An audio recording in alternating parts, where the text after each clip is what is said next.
Fala, Dev, beleza? Seja bem-vindo ao Criando Códigos de Qualidade. Nesse quadro, você vai ver dicas práticas, mão na massa mesmo ali, direto ao ponto, para turbinar a qualidade do seu código .NET. Eu sou André Okazaki, eu ajudo devs a entregar software de qualidade e alcançar níveis mais altos de senioridade. E no vídeo de hoje eu vou te passar algumas boas práticas para fazer teste unitário de configurações no .NET. E se você é dev, principalmente de .NET, e quer melhorar a qualidade do seu código para evoluir na carreira, virar pleno, virar sênior, já deixa um like nesse vídeo aí e se inscreve no canal para receber mais conteúdo sobre o assunto. Testar código de configuração no .NET é uma tarefa relativamente simples, mas gera algumas dúvidas, principalmente na parte conceitual sobre como testar, por que testar. Então resolvi trazer algumas dicas para você hoje, reunir algumas coisas, algumas boas práticas que eu utilizo no meu dia a dia e que eu acho que vão deixar os seus testes melhores, com mais qualidade, vão te guiar melhor aí nesse processo. Quando eu falo sobre código de configuração, é esse config que você está vendo aí na tela, o arquivo appsettings.json para as versões mais novas do .NET. Nas versões mais antigas, no Full Framework, por exemplo, era o arquivo web.config. São arquivos de configuração que você coloca dentro da sua aplicação para armazenar dados que você que tem relação com a aplicação, mas que você geralmente não quer armazenar num banco de dados, por exemplo. E às vezes nem tem como. Às vezes você precisa da connection string do banco, não tem como armazenar connection string no banco, senão não tem como pegar esse valor. Então, você coloca essas configurações dentro de arquivos e publica ele junto com a sua aplicação. Tem muita coisa que não tem necessidade de jogar no banco de dados, e aí você joga lá no seu arquivo de configuração. Quando a gente tem configurações desse tipo na aplicação, geralmente a gente cria código para extrair elas do arquivo, como esse código aqui, ó. O e-mail config, ele recebe aqui o iConfiguration, que vem junto já com o .NET, né? Você só consome. Ele está disponível quando a sua aplicação sobe e já vem injetado no container para você. E aí, esse cara aqui, ó, ele tem dois métodos. Ele pega aqui o obter assunto padrão, que ele pega essa chave aqui, e-mail assunto padrão, e o obter remetente. Esse formato de chave aqui, ó, do get section, tem relação com esse formato do JSON. Então, aqui na configuração, como o JSON é um arquivo que você pode criar vários níveis, né? Um arquivo com propriedades aninhadas, e você pode criar documentos super complexos aqui, embora não seja recomendado você fazer isso. Para poder ler esses níveis, você usa essa notação aqui no .NET, que é o dois pontos. Então, você vai colocar aqui a seção e a subseção, né? Seção, dois pontos, subseção. É assim que a gente pega o valor das configurações. E aí, geralmente, você cria um código desse para não ficar espalhando essa string por aí, porque é meio incômodo, né? Às vezes você precisa alterar, você precisa incluir novas chaves e o código da configuração acaba se espalhando pela sua aplicação ali. Então você cria um proxy, né, ou uma fachada, né, para esconder esse tipo de acesso e fica transparente para todo mundo que consome. Como, por exemplo, essa classe aqui, ó, o e-mail service. Né? Ela tem um método aqui, criar assunto padrão, e ele concatena aqui o nome do cliente ao assunto padrão que está configurado lá no appsettings.json. Nesse caso aqui, o não perca essa oportunidade. Então, você vai passar um nome aqui e vai colocar aqui, tipo, João, não perca esta oportunidade. Seria um assunto de e-mail. Aqui, a primeira dúvida que sempre surge é, como é que eu faço para testar essa configuração? Eu preciso ter o arquivo dentro da minha solution, eu preciso acessar esse arquivo de dentro do meu projeto de testes. Como é que essa configuração vem parar aqui no meu código de teste, né? Como este aqui, ó.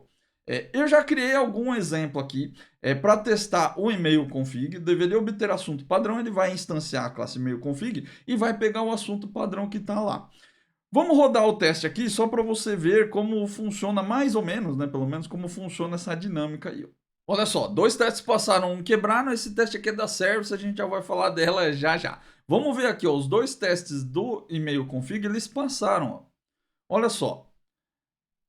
E aqui eu tenho um método aqui, criar config, que criou a configuração que a gente injeta aqui. Lembrando que você recebe aqui nessa classe e-mail config o iConfiguration, que está dentro lá do container de injeção de dependência do .NET. Como que eu fiz para criar essa configuração? Para esse primeiro teste aqui, eu rodei exatamente o mesmo código que a sua aplicação vai rodar. Ou seja, ela dá um New Configuration Builder. Aqui no nosso Program CS não tem esse código, mas esse código executa por trás dos panos. Não é exatamente este código aqui, mas é muito parecido com este. Então ele instancia o Configuration Builder e o Builder vai te dar alguns métodos aqui, ó, e um deles é o add.json file. Então você consegue, dentro do contexto do teste, incluir um arquivo JSON de configurações. Você pode fazer ele ler de um arquivo específico e carregar essas configurações em memória. Depois ele dá um build que é para gerar o configuration aqui, que herda, né, que implementa, não herda, né, a interface iConfiguration. Esse arquivo app-series.json aqui, ó, ele tem o mesmo nome, mas ele não é exatamente o mesmo arquivo. Ó. Vamos abrir aqui este arquivo aqui só para você ver, ó, que é esse aqui que já está aberto. E vamos alterar aqui, ó, o texto. Ó. Lá no nosso teste, ele verifica aqui, por exemplo, ó, o obter assunto padrão. Ele verifica aqui, ó, se retornou, vírgula, não perca esta oportunidade. Vamos alterar esse texto aqui para ver o que acontece. Ó. Vou colocar um texto qualquer aqui no final. E vamos rodar o nosso teste de novo. Mas vou rodar só esse teste aqui. Ó. Olha só, o teste passou de novo. Como que o teste passou se o arquivo foi quebrado? Eu alterei aqui, ó, e ele validou o mesmo texto aqui que estava antes. Parece que ele não leu desse arquivo. É exatamente isso que aconteceu. Eu não estou lendo este arquivo exatamente. Eu estou lendo o arquivo que eu coloquei aqui no meu projeto de testes, olha só. Então aqui no unit test, eu tenho um arquivo app-series.json. E esse cara aqui, ele tá mais curto, né? Não tem todas as configurações, coloquei só o que eu vou testar. Se eu quebrar esse cara aqui, ó, vamos ver se o nosso teste vai quebrar também. Olha aí, o teste quebrou, porque ele estava esperando aquele texto e agora, de fato, ele retornou um outro texto, ó. Oportunidade SADDD aqui. Então, quem está valendo é este arquivo aqui. Como que isso funciona? É uma coisa simples, mas a galera se confunde um pouco, né? Eu vou fechar os arquivos para a gente não se confundir. Quando eu coloco aqui add.json file app-series.json, esse método aqui, criar config, ele está rodando embaixo do contexto do teste unitário. Então, quando a sua aplicação executa, sua aplicação de verdade, né, ela executa em produção, no caso aqui de uma API, quando essa aplicação subir, o seu arquivo app-series aqui, ele vai subir junto com a sua aplicação, né, quando você fizer o deployment, e o startup da aplicação aqui, o mecanismo de startup do .NET, ele vai carregar esse arquivo em memória e vai começar a usar os campos que tem lá dentro, se você fez uso deles no seu código. Mas ele vai carregar o arquivo que você subiu na sua aplicação. Quando você roda o teste unitário não está rodando no mesmo contexto da sua aplicação. Lembrando que isso também acontece quando você usa o debug, né? Se você apertar o botãozinho aqui ou der um F5, ele também vai ler aquele arquivo de configuração. Mas aquele arquivo é executado porque você está executando, aquele arquivo é lido, né? Porque você está executando a aplicação de API. O teste unitário não faz parte da sua aplicação. Inclusive, ele pode até ser deployado com ela, mas ele não executa.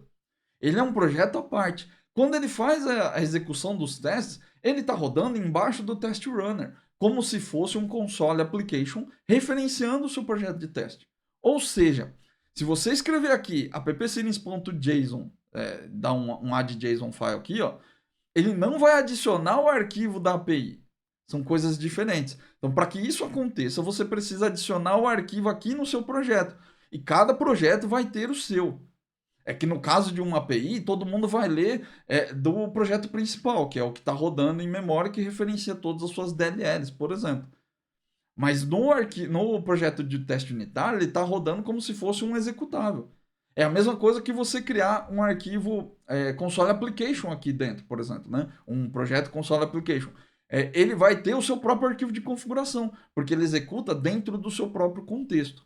Então toma cuidado para não misturar as coisas, né? Configuração pertence à aplicação, não pertence à sua solution, né? A sua solution não vai ler tudo que está... assim, todos os projetos que estão dentro da solution ainda não vai ler o mesmo arquivo de configuração. Você pode fazer com que leia se você quiser. Se você quiser, você pode passar um caminho relativo aqui, né? Nesse caso, ele é relativo ao lugar onde ele está executando, e aí ele está lendo da raiz, então na raiz tem um arquivo app-settings. Se eu quisesse ler lá do nosso arquivo de API, você consegue, por exemplo, usar a sintaxe do ponto barra, né? E aí ele consegue mudar de nível de diretório aqui para poder ler essas configurações de outro lugar. Você pode. Só que aqui, eu fiz essa demonstração só para você entender o contexto do arquivo de configuração. Aqui vai a primeira dica. Quando você fizer testes unitários, você nunca deve fazer eles dependerem de arquivos externos. Tem uma regra de ouro no teste unitário. Seu teste unitário nunca pode depender de nada que esteja fora da aplicação. É por isso que o seu teste unitário não deve ir ao banco. Seu teste unitário não deve ir ao disco, porque são recursos externos. E por que ele não deve ir ao disco, não deve ir ao banco? Ou melhor, não só no banco, né? Ele não deve ir à rede.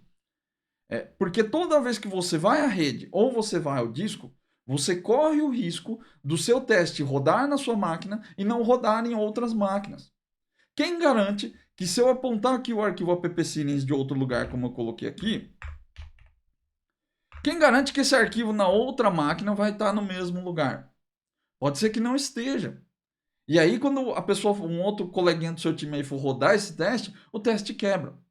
E aí, talvez você pense, tá, mas a gente está dentro de um time, todo mundo vai ter uma estrutura padrão. Eu vou colocar esses arquivos no mesmo lugar, então não tem problema.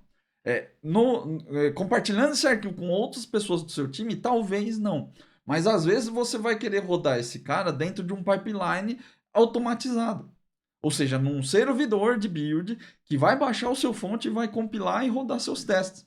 Nesse caso, não tem como você garantir exatamente que esse pipeline vai ler o arquivo do mesmo lugar. Às vezes, lá no seu pipeline, o arquivo foi para outro lugar e você não sabe onde ele está. Então, esse tipo de recurso não deve ser usado. Você nunca deve ler nada do disco. Se o seu teste exigir uma leitura de disco, significa que ele está frágil e em algum momento pode dar problema. E dá problema de verdade. Isso já aconteceu comigo algumas vezes. A gente acha que a aplicação não vai mudar, a gente acha que a infraestrutura não vai mudar, mas essas coisas às vezes mudam. E se você tem um código que deixa isso em aberto, você está montando um teste frágil, você está montando um código frágil. E aí, talvez você consiga resolver, talvez as pessoas que estejam no seu time no momento não consigam. E aí a tendência é que a galera vem aqui, comenta seus testes e deixa de executar. Então, toda vez que você tiver que acessar um arquivo no disco, não acesse, está fazendo alguma coisa de errado. No caso do .NET, existe um recurso que você pode usar, que eu já deixei um código pronto aqui, que é injetar essa configuração em memória. Então você não precisa do arquivo app-settings.json. Você pode simplesmente rodar esse código aqui, ó. Dentro do Configuration Builder tem um método chamado add in memory collection. E aí você consegue adicionar as suas configurações com valores fixos, mas em memória. Você constrói a sua configuração e cria seu arquivo de configuração ali no momento do teste. Desse jeito você não depende de nada externo, você não depende de arquivo, não depende de nada. É só executar seu teste e tudo vai ficar legal aqui. Então nesse caso, ó, eu criei as chaves aqui, veja que é o mesmo formato do e-mail config, mesma coisa. Ele vai aqui pedir para você uma lista de um enumerable, na verdade, né, de key pair values. Então, key value pair, né, é o nome da classe aqui, ó, que é o interno lá do que a gente usa dentro do dictionary, por exemplo. Então, ele vai pedir uma lista desses key value pair e você vai passando aqui as chaves que você precisa. A grande vantagem aqui é que você não precisa construir o arquivo de configuração inteiro. O nosso arquivo aqui ele é bem simplório.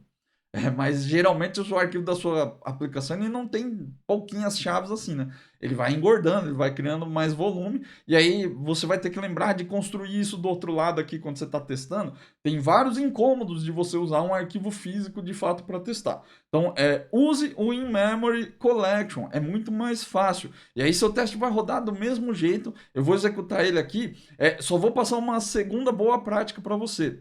Quando você for fazer testes de configuração, nunca utilize os mesmos dados que estão no seu arquivo. Por quê? Porque isso confunde. Às vezes você acha que esse arquivo, eu até fechei o arquivo aqui, né? Só para você ver, ó, o arquivo de configuração do teste unitário, ele está igualzinho ao arquivo original. E aí você fica confuso, porque você acha que ele está pegando daqui. Porque seu teste está batendo esse valor daqui. Então, aqui, né? Então, esses valores aqui, quando você está testando, não importam. O que importa é saber se o valor da chave está lá, nesse caso aqui do teste. Então, evite de usar dados iguais aos que você tem nos arquivos de configuração. Confunde. Eu já vi, deve perder horas com isso. Quebrando a cabeça e alterando teste, fazendo um monte de coisa aqui, porque estava usando valores iguais ao que estava configurado. Então, evita, é uma coisa besta, mas que vai te poupar bastante tempo aí como uma boa prática. Eu vou alterar aqui, só para a gente poder rodar o teste. Ó, tá alterado, vamos rodar aqui pelo Test Explorer. E olha aí, agora os dois testes passaram, porque ele está lendo aqui do In-Memory Collection. Então, lembra disso, nunca acesse o disco, nunca acesse a rede. Toda vez que você precisar de um arquivo de configuração no .NET aqui, você usa ppsettings.json e seu problema está resolvido. Uma outra boa prática que eu quero te passar agora e que vai te ajudar também no Full Framework, caso você tenha você esteja mexendo num código aí que não tem o appsettings.json e não tem esse recurso aqui, ó, do Configuration Builder para você adicionar valores em memória. Tem uma outra forma de você isolar esse tipo de código, que é criando uma interface. Eu vejo muito dev criar esse tipo de código aqui, ó, e cria a classe como estática. Aí na hora de fazer os seus testes unitários, ou geralmente não testa, né, não cria teste nenhum, ou fica se enrolando para preencher o config. E aí tem que ficar gerando esses artifícios aqui. Pô, vamos criar aqui um in-memory collection, e aí eu vou usar a classe estática e tal. Ou no caso do Full Framework, que não tem esse recurso, né? Você fica se enrolando ali, cria arquivo de configuração no projeto de testes e tenta se virar como dá. Não tem necessidade de fazer isso também. Você pode criar uma interface e aí você esconde a implementação desse código atrás da interface. Com a interface você consegue criar um mock. E aí é muito mais fácil de testar. Não tem necessidade de fazer esse monte de teste aqui, esse monte de artifício, né, de in-memory collection, quando você usa a interface, porque no caso aqui do consumidor, por exemplo, o e-mail service, você não precisa simular suas configurações. Você pode simplesmente mocar o arquivo, a classe de configuração através da interface. Então, ao invés de criar suas classes de configuração como estáticas, cria elas como classes normais, né, classes de instância, e aí você implementa uma interface e usa ela na sua injeção de dependência. Fica muito mais fácil e, inclusive, fica muito mais fácil de manter também, né? Fica muito mais simples. Não precisa ficar arrastando código de configuração para todo lugar, inclusive para os testes.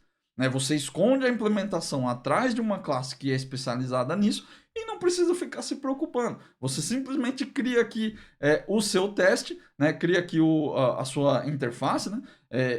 Esconde essa implementação atrás da interface. Quando você precisar consumir, você não precisa se preocupar de onde está vindo. Quando você precisa testar, você também não precisa se preocupar em criar configuração. É só mocar e preencher com o que você precisa. A última boa prática que eu quero te passar tem a ver com a parte conceitual do teste. Tem muitos devs que ficam na dúvida se precisa fazer teste em cima de classes simples como essa, que tem só um get section e às vezes não tem nem essa validação aqui, ó. Esse aqui é um operador de nulo, né? Caso você não conheça, eu deixei aqui o exemplo. É a mesma coisa que fazer um if is null, né? Então, se o assunto for nulo, ele retorna branco, senão ele retorna o próprio assunto. Parecido com esse exemplo aqui, ó. E aí, às vezes, a gente coloca lógicas desse tipo no nosso código de configuração. Se a configuração não existir, retorna branco. Ah, se a configuração não existir, você dá um throw exception. E aí fica a dúvida, pô, mas tem lógica, então eu preciso testar, não preciso? Mas será que eu tinha que testar se não tivesse essa lógica? Se ele só dá um get section aqui, faz sentido fazer esse teste? E a resposta sempre depende do seu ponto de vista. Eu vou dar o meu ponto de vista e aí você vê o que você acha, se encaixa com o que você acha mais correto. Eu sou a favor de não fazer teste em código de configuração. Mas eu também não faria um código de configuração parecido com esse aqui que você está vendo. Meu código de configuração geralmente é diferente. E por que eu acho isso e por que eu faço diferente? Né? Por que eu geralmente não faço teste de configuração? Primeiro, porque o nosso tempo é sempre escasso. A gente sempre está com pressa, sempre fala que não dá tempo de fazer as coisas direito. E o código de configuração é uma coisa que geralmente não vale a pena testar. Por que não vale a pena? Porque a sua configuração geralmente não muda. É muito raro você ter alterações na configuração. Por exemplo, isso aqui mudar de chave, essa chave mudar de nome, mudar de lugar, né, mudar de seção aqui, ele vai para baixo de outra configuração. Geralmente a gente não faz isso. A gente cria a configuração uma vez, usa e larga lá, você nunca mais mexe. No máximo você adiciona mais itens na chave, mas você não fica alterando a posição da chave, nem o nome da chave. É muito raro isso acontecer. Isso é raro de verdade. Eu mesmo não consigo me lembrar da última vez que eu precisei fazer uma alteração dessa. Às vezes você quer mudar o valor, o nome da chave, por exemplo, mas isso acontece durante o desenvolvimento. Quando o software vai para a produção, você não altera mais. E aí, no seu teste unitário, ele vai ter valor no código que foi para a produção. Porque se alguém mexer na chave, se alguma regra da chave mudar, aí é interessante.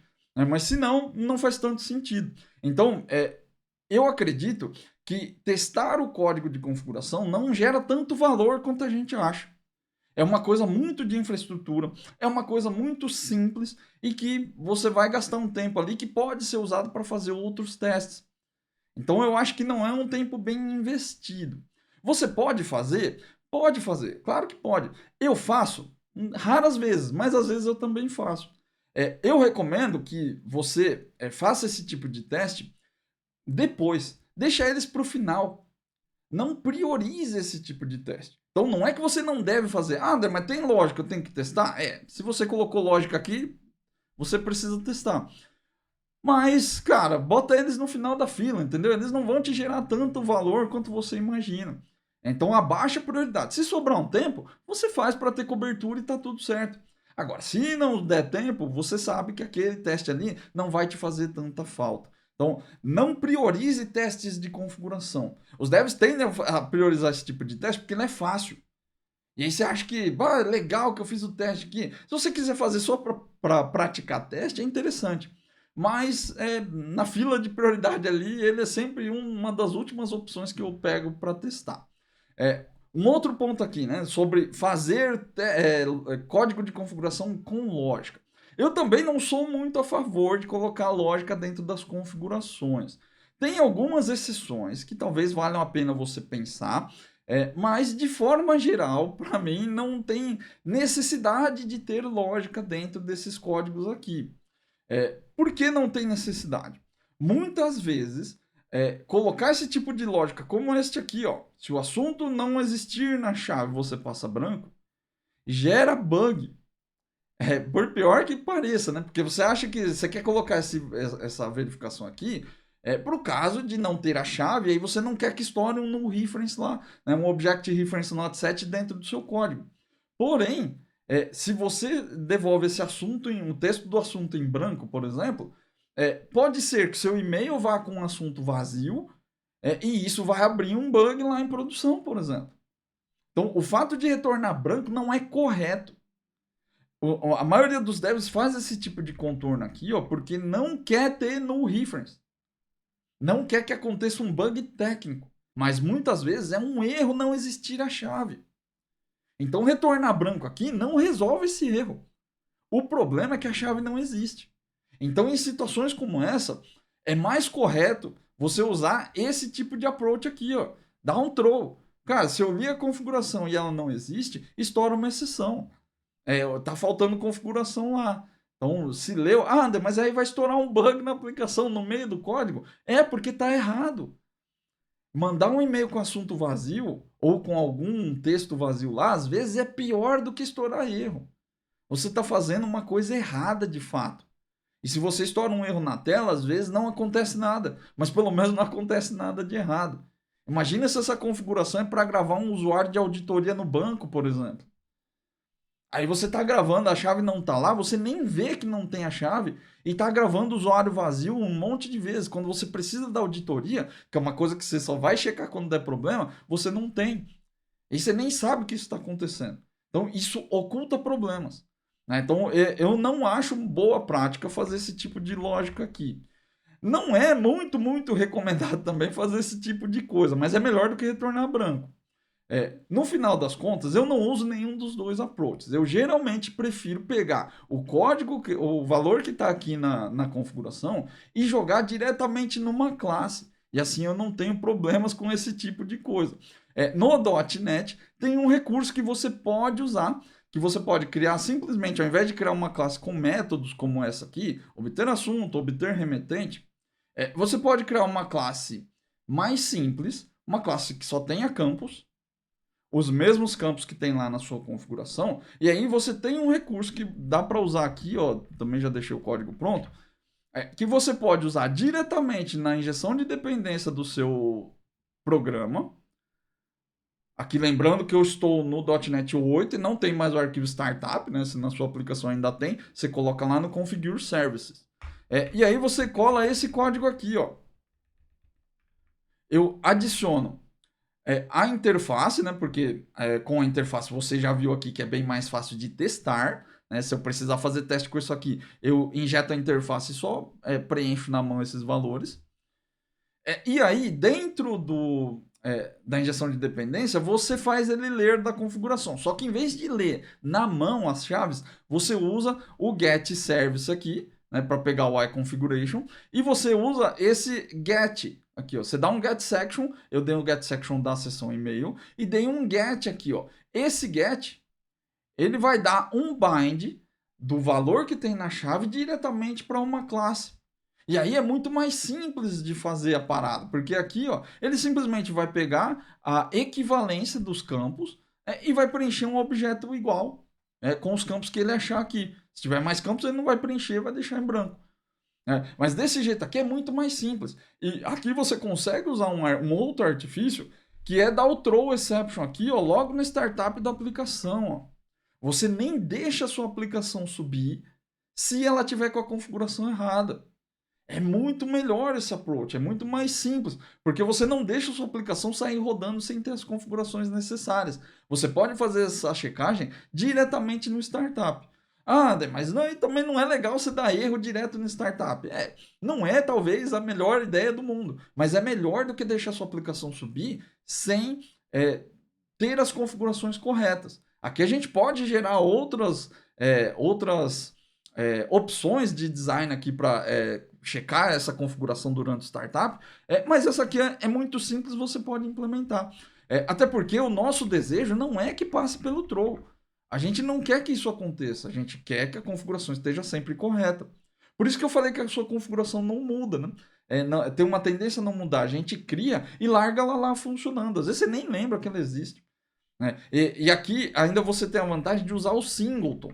Então eu não preciso de várias instâncias da configuração. É por isso que geralmente a galera cria como static, né? Como static. Porque sendo uma classe estática, ela não precisa ficar sendo instanciada a todo momento. A aplicação sobe e você preenche. Aqui você garante que isso vai acontecer usando o singleton, que já vem aqui na injeção de dependência. Então esse tipo de modelagem, para mim, faz muito mais sentido do que você ficar criando classes com métodos, ou métodos para ler o config e depois abre os campos como property também. Isso, para mim, não é uma boa ideia. Assim.